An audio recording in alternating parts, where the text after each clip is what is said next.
Hello to everyone out there. It has been a minute since I've been in front of this camera. Today is Saturday, November 8th.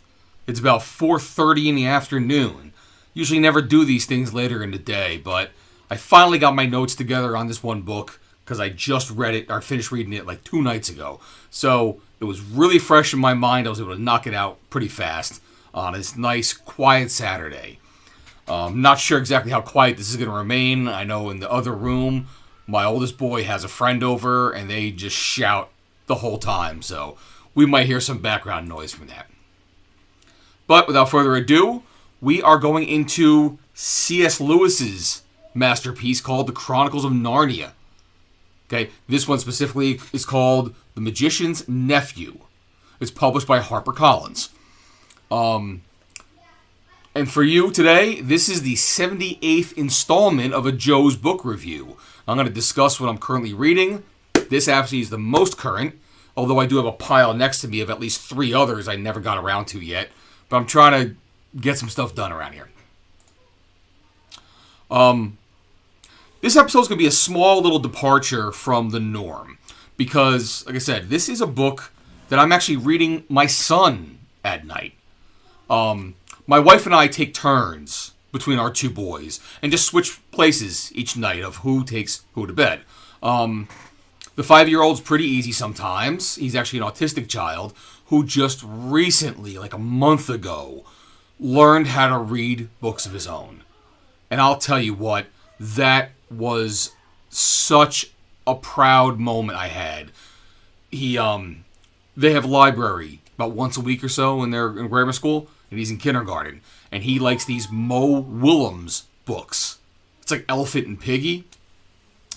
And we sat down and at night, and he started reading the words, and it just blew me away. I don't know where my expectations were for him, but the fact that he was getting through them, and when he would find a word that he wasn't familiar with, like a that or a those, he would stop, and I'll tell you, he phonics the shit out of it until he got it right. I did not have to do much to push him across the threshold, so amazing. And in fact, I've actually sat down with him a few times already in my studio off to the right. We've actually recorded audiobooks, this 5-year-old and I. So I'm producing them for him. I have them on this channel, but they're marked as private for the moment. I might change it to public soon enough. I'm still debating that one or whatever, but my wife actually thinks I should probably put it on public. But I'm hugely proud of his accomplishment for this. It just opens up a whole new world. And by the way, for a 5-year-old, when he's doing the audiobooks himself, he has inflection. He brings a warmth to that little squeaky voice of his. It is amazing. So I've actually been publishing some of those out here, been taking my time doing his audiobooks. The 7-year-old, he's been developing his own sense of a taste for books. He's got a few series he's loving. He loves Dogman. He loves My Weird School. His reading track is pretty solid. And, again, extremely proud of him being a reader as well. Of course, his father being a large reader. Now, why even bother telling you this? Well, when it's my wife's turn to take Declan to bed, she reads him the Harry Potter books. And he just loves the Harry Potter series so far. He was Harry Potter for Halloween this year. He wants the Harry Potter Lego sets. He's got an Amazon wish list with, even the video games like Hogwarts Legacy or the Quidditch game. So he can just play them at home. And my wife kind of wanted to reread the Harry Potter books herself. So it was like 2 birds, 1 stone. So she reads him chapters of Harry Potter every other night. And I started reading with him The Chronicles of Narnia. So, I've been sitting with him, and we just finished this one 2 days ago. And I'll have to say, after finishing the first book in the series, he's enjoying it. I've actually been seeing on my own Facebook feed, by the way, it's been coming up as memories of like 8 years ago when I actually posted that I read these books, kind of for the first time for me. I go to libraries pretty often. They always have that section in the front of a book sale. The donations that they just have to get rid of the excess. Cheap books, fantastic. And one day, they had this box set. They had all 7 of the Chronicles of Narnia in one nice slipcase. So I'm like, shit, I'm going to pick it. It was like $2, I think it was. I was like, I'm definitely picking this up. And I just took the time, went through all of them, like a little over 200 pages each. The bigger ones in the middle might go up to like 240, 260, but, it was fantastic. But 8 years ago, almost to the day, I had read through these for the first time. Now I'm reading it to my 7-year-old. So, what else can I say about it for a moment? I didn't know much about the series. I mean, my experience mainly was the original cartoon movie that came out in like 1979. I know later on, a series of movies started coming out between 2005 and 2010, and they actually adapted what they call the 2nd, 4th, and 5th books of the series, which were The Lion, the Witch, and the Wardrobe, Prince Caspian, and Voyage of the Dawn Treader. Okay. I believe books like this, which they call the first of the series, were done later. So it was kind of like a backfill of some origins of some of the characters, and Narnia itself. So it might be that those movies were coming out in release order, instead of just trying to find books 1 through 7 and make movies 1 through 7. The order in which you go through some things in a series can make a difference. For instance, look at the Star Wars series. They have things out there right now called episodes 1 through 9. But the order you watch them can make a huge difference. Some will actually watch them 1 through 9, which I personally think would be a horrible way to watch it. Because, forget the last 3, whatever else. If you watch it in the way it was released, 4, 5, 6, 1, 2, 3, you're watching the Luke Skywalker saga. Whereas if you go 1 through 6 directly, you're watching the Darth Vader saga. That's a different story, especially with the huge twist at the end of 5. So you want to have that twist before it backfeeds the history. I don't think that for this Narnia series, that has the same taking place kind of a thing, but, maybe some people who are more into it than I would know better. So I bought the box set, read it the whole way through, and I can confess, I don't have a huge memory of the whole affair. So I'm glad I'm rereading them with my boy now, so I can get them refreshed, and as I go one by one, I'll come here in front of you and let you know what I found. So let's get on with the Magician's Nephew, shall we? This might actually be like one of the least appreciated of the Narnia books, but it actually sets the stage for everything that happens afterwards. There's a small cast of characters to be familiar with. Diggory Kirk is your main protagonist boy, who, by the way, is the Magician's Nephew. You have a Polly Plumber, and she's the main protagonist girl. Uncle Andrew, who's the person by which this whole portal adventure is capable. Jadis, a queen in one of the lands that they visit called Karn, who's actually destroyed her world. She's kind of a witch. And she's the main white witch in the next book. So The Lion, the Witch, and the Wardrobe, we're introduced to the witch in the first book. You'll see her in the next book. And of course there is Aslan, the powerful god creature who's prevalent, I believe, in all 7 novels. So it starts out, well, the timeline of the whole thing starts out, this Uncle Andrew gets himself possession of like an ancient box. Okay? And he believes, through some research and whatnot, it could be Atlantean in nature. And he believes on the inside of it, it literally contains the dust from another world. And through his exposition, he explains that he believes it truly is like another world. Not another planet, but another, like, universe, so to speak. And through trial and error, he believes that the dust can actually transport a person back to the world in which the dust came from. And he starts to kind of like believe himself to be a form of magician. He wants to utilize whatever this stuff is to kind of like get his own gains, to create more power for himself. And he's able to kind of like put together a set of rings. Some yellow rings and some green rings. And they're pretty important to this novel. Cut 2. We see that the Diggory and the Polly character get to know each other. They're in London. They're young. And, you know, out on the street, they just kind of like connect the way kids can just connect and play with each other. Polly, kind of a posh type little London girl. And Diggory's more of the street kid on the poor side.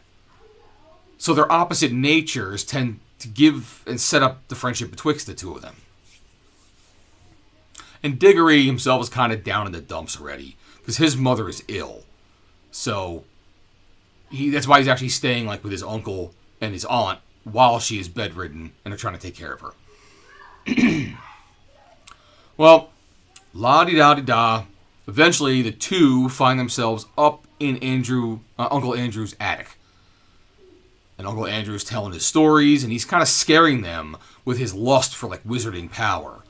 And somehow Polly touches one of the yellow rings and disappears. And Uncle Andrew is too much of a coward to go rescue her himself, so Diggory has to. So now we're queuing up like the hero's journey already. Something about you touch a yellow ring, you get teleported out there, and he believes you touch a green ring, you come back. So even when Diggory goes to go find Polly, he's got to like bring the rings separately, wear gloves, put them in different pockets, and bring an extra ring for Polly so she can come back on her own. So where'd they go? These two find themselves in what they describe as the wood between the worlds. It's essentially a verdant forest, but it's surrounded by these little pools of water all over the place. And it turns out that the wood between the worlds is literally a nexus for all the universes, for all those worlds. And you can use a green ring and travel through those little pools and enter into another world. And since the pair of children really have no need or intention to get back to Uncle Andrew too quickly and tell him what they've learned, they grab their rings and go off on an adventure. Because they actually find out it's not so much to and back forth, say, from Earth. The yellow rings take you to the woods from wherever you are, and the green rings allow you to travel away from the wood. So, they pick a pool at random, jump on in, boom, they're somewhere else. They find themselves into a pretty interesting world. You know, the sky is a dull, reddish glow. No real sun at all. There's cobblestone streets and brick buildings all around them. They can almost not even see any grass or anything like that. And all the buildings are in various states of disrepair. They can't find any signs of life. They don't even see water or grass. It's the lifeless husk of a world with empty buildings and streets. And eventually they come across a room. And inside there's something like 14 or so figures of royalty just sitting down on thrones. And they're all lined up in a row. Very tall people in these chairs. And their descriptions go from like the head of the table being very lovely, the most beautiful people you've ever seen. As it goes down to the end, it kind of decays down into some really horrid looking people. The only thing in the room is a bell with a hammer next to it. And there's a description on it almost daring someone to ring the bell. Well, Diggory shows some immaturity here, and despite Polly's insistence not to, he strikes the bell. And the end result is instantaneous. There's almost like earthquakes and such going on, like the whole world is starting to shake like he broke something.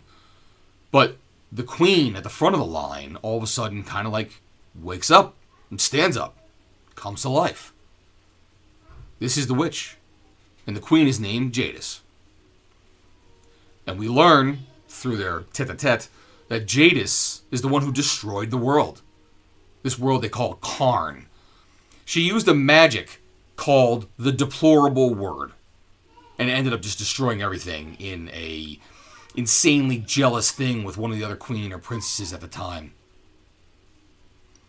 The thought was, I believe, I'm trying to take a little memory here, that there was something about a person who can ring the bell must be a wizard or have some kind of magic. So Jadis can come back to life, so to speak, or come back from her paralysis, and be able to steal their magic for herself, and she can go on to do whatever she wants to do with it. So, exposition later, the children find a way to escape with their rings. And of course now, they learn, if someone is touching you when you grasp the ring, they are transported also. And we learned that because Jadis had grabbed Diggory the last second before he can touch his ring. So now, zoop, they are back in the wood between the worlds. And this is where something interesting actually happens. And they never quite explain it, but there might be something about like the verdant life and the purity of the wood between the worlds. It kind of starts suffocating Jadis in a way. She really can't breathe too well in that like beautiful air. I mean, she came from almost destroyed world. So now the kids are deciding to port home. And when they do that, she grabs them again. So now the kids are home in our world. And the witch is there too as well. And she's like, immediately he's like, I'm going to take over this world. I'm going to be a queen here. They'll fear my magic. They'll fear the Deplorable Word. I'm going to do this. And while they're doing that, Uncle Andrew is just like awestruck by her beauty, by her majesty, decides I'm going to stick with this woman and I'm going to get power through her as well because she's going to like me because I'm going to help her out. So obviously, some stranger in the strange land kind of hijinks ensues. And spoiler alert, her magic doesn't work in our world. But eventually she wreaks enough havoc in the local areas of London where she is. She eventually steals a hansom cab with the horse, goes tearing around London, and a crowd is pursuing her, along with the London cops, or the bobbies, I think they call them, or something like that. At one point, the hansom cab crashes into a lamppost, and Jadis grabs a piece of that lamppost and is using it like a spear or like a club, trying to protect herself and trying to show her rule through her might. And through a little Deus Ex action, we find Jadis, Uncle Andrew, Diggory, Polly, the hansom driver, and his horse all get teleported together to the wood between the worlds. So I think Diggory was trying to say, hey, let me get her out of here. Get her off of our world. And then after a little further misadventure in the wood between the worlds, they find their way into another pool. But here things kind of stop. Because they're pretty much in a truly black world. There's nothingness almost. There's no light. There's no sounds. It's just a void. You can barely see themselves. They're just feeling each other around. Only for a little bit, though. And slowly, a sound begins to be heard. And a light begins to glow. And eventually a majestic lion can be seen. And he's walking around on the ground. And he's singing things into existence. All the sounds that they're hearing is actually his song. And they're coming from his mouth. And we fast forward, we get to learn that the lion is Aslan. And he's creating the world, piece by piece. Literally breathing life into the waters, into the lands, into the animals. And the land they're in is pure life. In fact, they even tell you at one point, Jadis, who's still holding that piece of the lamppost with her, drops it in the ground. And eventually, it grows back into a new lamppost from just a part of it. In fact, the light is glowing even though this world has no electricity, it's got the life of the glow because it remembers it for itself. And that glow is its own majesty, you know. And this lamppost actually pops up later on in other novels, I believe. And here's where it takes a little bit of a turn. It gets a little Christian from here on out. You know, Aslan is like God, like the Christian God. And we're seeing Genesis occur, like in real time. And the world that's being built is Narnia. He refers to Diggory and Polly, Aslan does, as the son of Adam and the daughter of Eve. That's kind of like their title, so to speak. And there's even a little adventure where they have to retrieve an apple from a faraway land, Red Eden. And this apple comes from a tree of life. And Aslan even warns them not to eat it. And when they find it, when they journey to go out there and get it, they actually find the evil queen is in that land as well. And she eats an apple and will have eternal life from it. And she tempts Diggory to eat the apple. Or, don't listen to Aslan, just take it and bring it home and give it to your mother. Let her live forever. Don't listen to Aslan. He wants it all for himself. But from there, I mean, the last parts of the book get very fantastical. It's a very fantasy world. Animals are selected 2 by 2 to be more bipedal and more human-esque, and even over the other animals of which they are like. They're creating a civilization. And this actually includes the handsome cab's horse. He gets invited to be one of these more majestical creatures. Aslan actually promotes the cab driver to be the first ruler, the first king of Narnia. And in fact, just to help him out, he teleports his wife from London to Narnia, and they may rule together as king and queen. And their children will be the future rulers of Narnia in their stead. After some discussion, there's a little tribulation with Diggory as well. He brings the apple to Aslan. And Aslan plants it. And it grows quickly. And then he lets Diggory take an apple with him to go home and give it to his mother. But Diggory has to kind of live with the stain because he was responsible for bringing Jadis into Narnia. He brought evil into Narnia.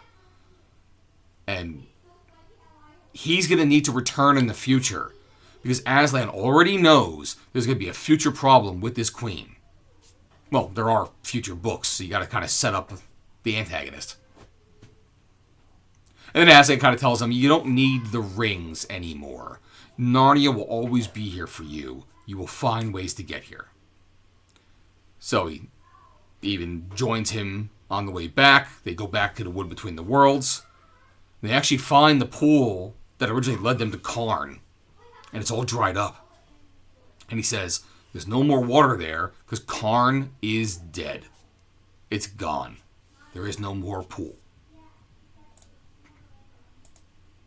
Then, to put a little bow on the top of it, back at home, Diggory gives the apple to his mother, and she recovers miraculously. Diggory sneaks around and amasses all the rings, and takes the core of the apple and buries them all deep in the yard. And later on, though, a tree does grow on the spot from that apple core. And it does bear fruit. It bears more apples. However, these do not have the same magic energy as the original apple. Although some will say the apples that came from that tree were the most beautiful apples anybody had ever seen. And years later, a storm blows down that tree. And Diggory, now older and living with Polly, goes kind of carpenter on the wood from the tree and creates for himself a large wardrobe. Hence, more setting up of the Lion, the Witch, and the Wardrobe. And that's the end of the book. Now, my thoughts. Well, like I said, I got memories that I read this 8 years ago. So I'm in my young 40s when I read this for the first time. But these, they're children's books. Okay? So, because I read them later in my life, I did not have that near and dear to my heart impact for this whole saga. It's kind of one of the reasons why I never got around to reading some of those YA, those young America or youth or whatever you would call it, those kind of books. It's just something I'd kind of already gotten past in my life and didn't feel like going backwards, so to speak. And while I did read The Hunger Games when it was famous, it was kind of a fad at the time, so I went through it.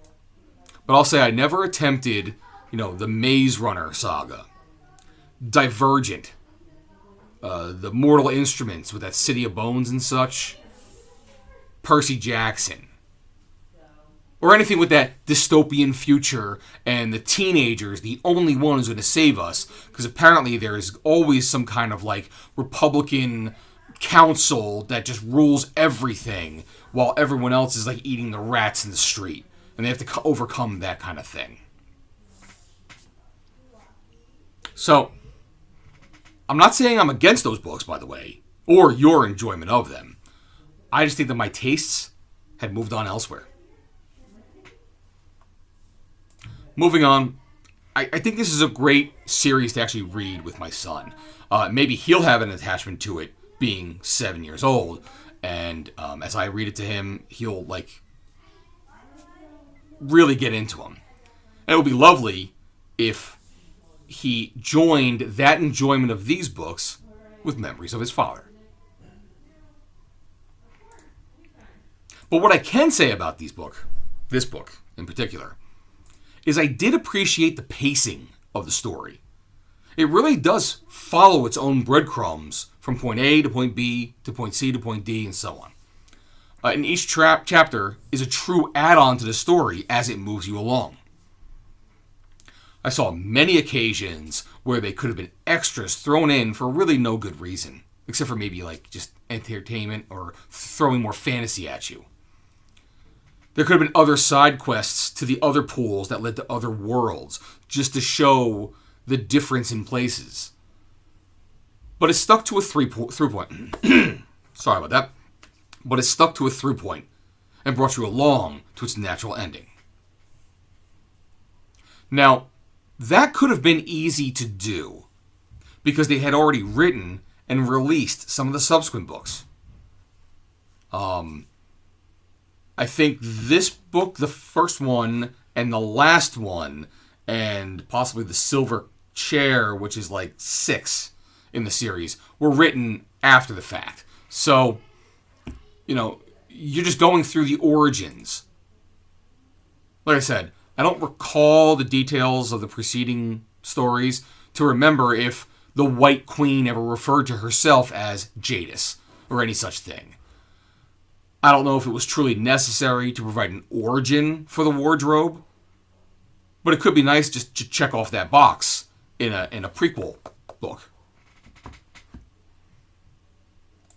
If you happen to be familiar with the movies that have come out, if you happen to have a vague recollection of the story from your own childhood, perhaps it is time for you to take a journey back into this series, or for the first time. At 200 so pages per novel, and there's 7. That's 1,400 pages, probably closer to 1,600 all told. That's a week of reading, because you should blow through these relatively quickly. And then you'll have a whole series under your belt, and you can brag about it, talk about it, join the message boards, whatever you want to do. But as I read my boy these one by one, I'll come here, check in, and you can see where we're at. All right. At that point, that's all I have for today. Not extremely in-depth. Again, it's a children's book. You only go so far with it. But that's where I landed. So at a half hour, if you've been this far, I thank you so much for taking the journey with me. You'll see me back here real soon. All right? You take care now.